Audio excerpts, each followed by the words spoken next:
Ni kakak-kakak, kalau lepas masak, simpan minyak masak yang kita dah pakai tu dalam bekas macam ni. Dia tertutup, dia ada sekali dengan dia punya tapis. So jadinya, contoh kan, contoh. Ni tadi pagi tadi saya ada lepas buat konten masak-masak, goreng keropok apa semua. So minyak masak ni, so je tuang je dalam ni.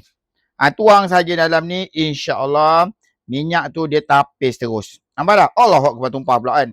So jadi kita tuang perlahan-lahan dekat dalam tu. InsyaAllah. Senang tak? Ini adalah teko ataupun bekas tempat simpan minyak masak. So panas-panas pun boleh, dah sejuk pun boleh. Sebab dia punya material dia ni aluminium. Nampak ni? So dia tak berkarat. Okay, dia tak berkarat. So ni kita dah tapis. Minyak dah boleh masuk kat dalam tu. Cantik tak bekas ni? Cantik kan? Boleh simpan. Dia ada penutup dia juga macam ni. So kalau tak nak, boleh tutup. Lepas nak masak, letakkan dekat tepi macam ni. Sintaklah dekat mana-mana. Nanti kalau nak goreng lagi sekali, katalah nak pakai balik minyak tu, kan? Dia tengah buka.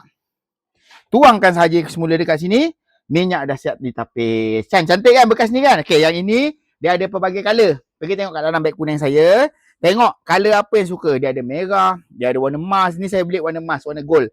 Nampak cantik sangat-sangat kan? Okay, so yang ni kalau nak pergi tengok kat dalam beg kuning saya. Saya letak kat dalam beg kuning saya. Okay? Assalamualaikum.